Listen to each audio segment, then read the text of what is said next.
Live from the Melbourne Fan Studios, this is the Sideline Radio Show. Give them a call. 321-309-9590 or toll free 772-664-9590. This is the Sideline Radio Show on Sports Radio 95.9 The Fan. Here's Jason and Derek. And welcome back to the Sideline Radio Show. Get them out, hold them up. That's your Sideline Pass. It's good every Saturday right here from 10 a.m. to 12 p.m. where we take you in and out of the huddle, on and off the court, and off the field, and out of the locker room with everything in between this beautiful space and Treasure Coast community and much, much more. We're going to jump right back into this. We got a very special guest. He played collegiately at Northwestern State. He was selected by the Dolphins in the second round of the 1982 NFL Draft. He's one half of the Marks brothers, nicknamed Super Duper. Mark Duper on the line on the sideline. How you doing today, Mark? Oh, I'm doing just great. How's everything down there? Well, now that it's stopped raining, Mark, and I can put my kayak away, I'm doing great, sir. Yeah, I heard that. Well, I'm in Jacksonville right now. I heard that it had a lot of rain down in that area. But you know what? It's better the good rain that you're having now than all that cold weather and snow they're having up north. Now, listen, I don't agree with a lot of Dolphin players and fans, but I'm going to agree with you on that one, Mark. Hey, I want to talk to you mostly about what you've been doing off the field, life after being a Dolphin. You know, you got elected with your fellow Marks brother, Mark Clayton, into the ring of the Dolphins of the honor. Talk about that and being back on the football field after a couple of years with him and Dan Marino. Well, repeat the question, what you just said. Pretty much understood. You just ramble and you just ask me 5 questions in one question. I got to tell you, Mark, I'm excited, man. What do you want? What question do you want to ask? I talk about as fast as you ran. I promise you that. Right. You definitely know how to talk. I guarantee you that. I was basically asking you how you felt about the honor of coming back to Dolphin Stadium and being elected in their circle of honor with fellow marksmen Mark Clayton and Dan Marino being on the football field with you that night. Well, definitely. Well, that's a great honor. You know, I mean, it's because I go to all the football games every Sunday, and matter of fact, I sit right underneath my name because the box where I sit at, the box where we sit at, I can't even see my name. But it's an honor to know that the fans and the coaching staff and the organizations of Miami Dolphins respect that I was one of their great players in the past history that we played with the Dolphins. And, of course, Clayton is a great player. Marino is a great player.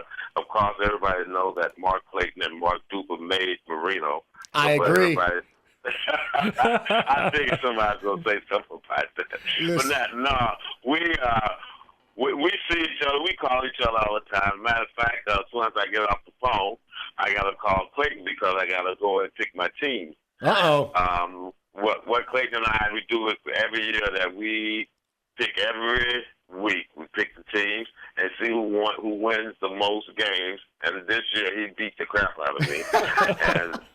and I'm 4. Believe it or not, right now I am 4-0.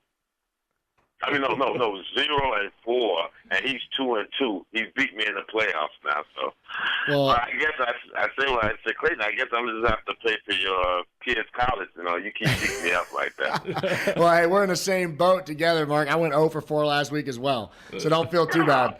But I got to tell you, you brought that up. I've always argued, people that argue for Dan Marino, how great was he? I said, well, what about that wide receiver tandem he had in Duper and Clayton? If he doesn't have those guys, what does he do? And I'm glad you brought that up because that's exactly how I felt. I argue with my mama all the time about it, Mark.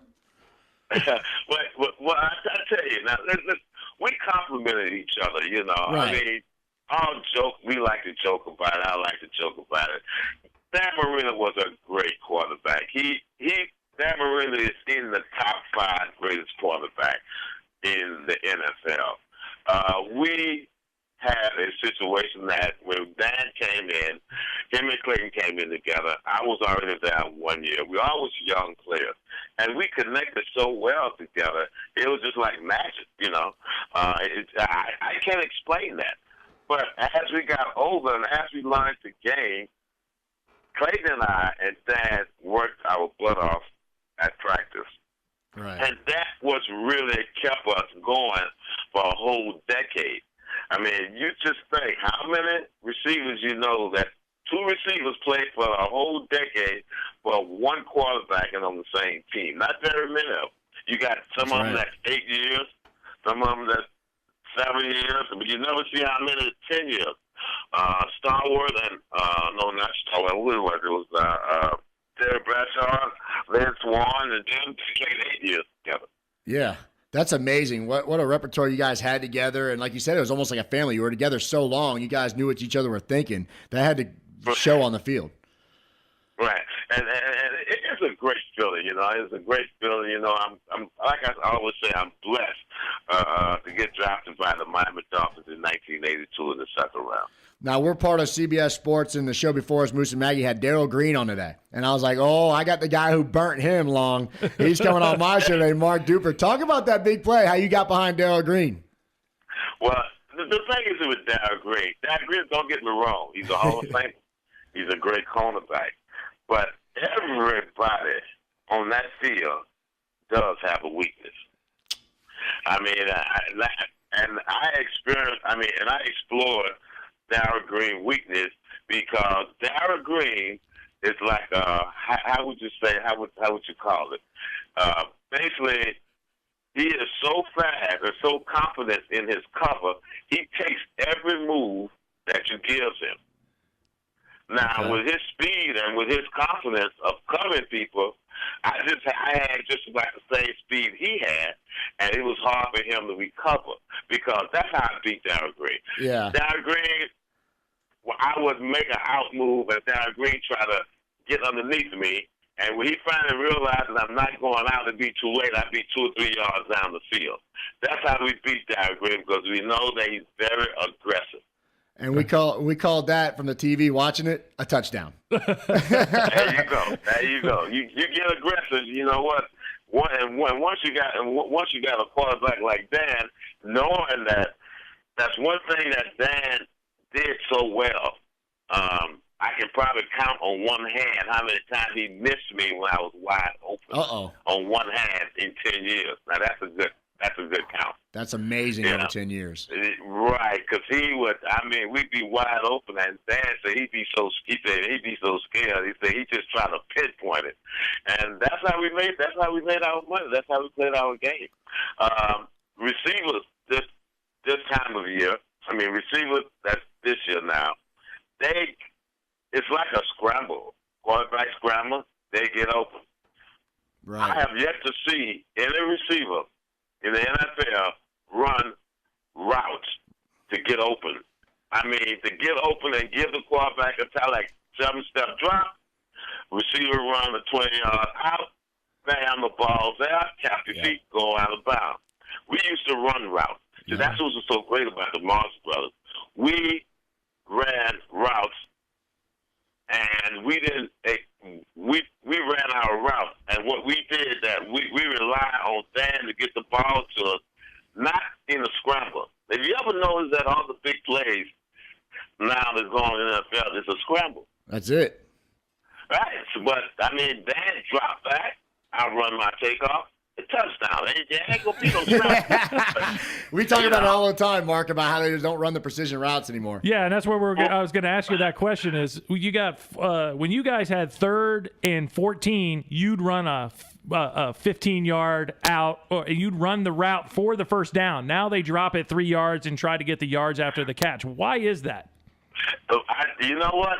You got me. I don't have the slightest idea.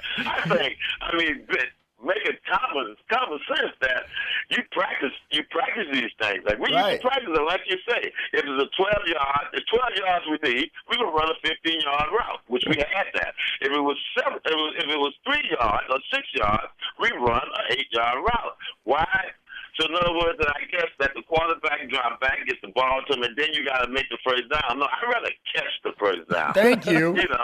Thank you. But hey, look, they coaches. They make a lot of money. That's it. So evidently, somebody believes in them. The way these coaches making money, and the players, somebody believes in them. They're making decisions, that's for sure. I'll tell you now, luxury box suite owners, they get a chance to meet players every week, every game. But, Mark, you do something special that I noticed coming down there the last couple of weeks and watching the Fins and covering them. You're in the parking lot. You're right there. You park your RV. It says Super Duper on the back. You're not hiding from anybody. You're right there with the fans where the buses park. And you even ride around the golf cart, meet and greet, and taking pictures. Why do you do that?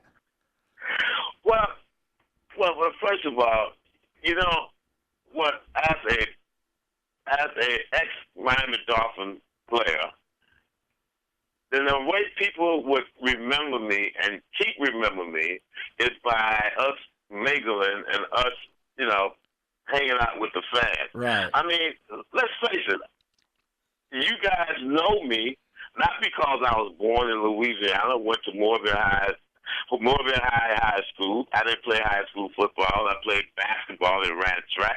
You guys don't know me from that. You guys know me from football. And if you guys wouldn't be such great fans, football players wouldn't be nothing. We wouldn't get paid. So why not give something back to the fans? That's a great point. Thanks a lot for giving that answer. Yeah, that's a great point. However, I did know that you tried out for the 1980 Olympics and you made it to the quarterfinals. And I did want to ask you that question. What's harder, training to try to make the Olympics or training for football? Well, training for the Olympics, it wasn't at that time. It wasn't hard for me. The only problem that I had, you know, the reason why I went to football, it's a big thing. They had this guy named Carl Lewis. I used to run against him all the time, and I always come out sucking. I was so tired of coming out sucking. And when I got this idea, and I got this thing about playing football, I kind of like I was gonna run track for Philadelphia Pioneers. Matter of fact, there was a track club that where they pay you, you know, to run track. Right. Like the Moses did, the Carl Lewis, you know, the Ben Johnson, and all those guys. And I felt that football, I could get ahead more than football than track because you have to win. Like Carl Lewis made a living running track. Right. I was going to be sucking every time I run against him because there's just something about it. I couldn't beat the kid. So he forced me to play football. But football is where I learned it in 1 year, believe it or not. See, I didn't play high school football. I played 1 year of college football. Wow. And I learned it. I learned my game in the NFL. And you know what? Is it great? Yes, I think it was great because I didn't have no bad habits. Right, exactly. Bad habits in the NFL. I got to tell you, Mark Duper, if you're a Miami Dolphin fan, you owe Carl Lewis a Christmas card and a thank you card because you guys got one of the best wide receivers of all time because of him. So, Mark Duper, we appreciate you stopping by. Hey, real quick, who's your Super Bowl favorite? Who's winning it this year? Well, you know what? Peyton Manning looks good, but boy, I tell you the truth, Andrew Luck, you can't count the man out. I know everybody's talking about Seattle. Yep. You know, but you know what? I think Andrew Luck will surprise some people. We'll find out if they beat. New England. I'll tell you what. Well, good luck against Mark Clayton, and hope you turn that deficit around and get a couple wins this week. Well, I got a question. I need help. I don't mind asking. Pick me four teams for this week. All right, I'm giving you the Colts in the upset. I'm giving you Seattle over San Fran. No. Okay. Okay, over New Orleans. Or New Orleans, I'm sorry. Carolina over San Fran. Uh-huh. All right, and of course you got to go with Denver. You got to go with Peyton Manning. You got 55 reasons why. You see, but you know what? This is what gets me. San Diego beat Denver. Yeah, they split. They split the season. Yep, you're correct. They split, but the thing is that I don't know, boy. I think that's an upset too. You see me? I go against the odds. I think Denver's gonna get upset. I like that San pick. Diego. Well, I'll tell you what. You talked me out of it. I'm taking San Diego. That's what I think. But we'll find out. But guys, y'all have a good day. Hey, Mark. Enjoy yourself, and God bless. Hey, thank you so much for taking time out of your day to stop by the sideline with us. We'll talk to you again soon. Okay. All right. See you later. Okay. Thanks a lot. Mark Duper from the legendary Miami Dolphin wide receiver. You're listening to him right here on the Sideline Radio Show, Sports Radio 95.9. Super Duper the Fan. This is Sports Radio 95.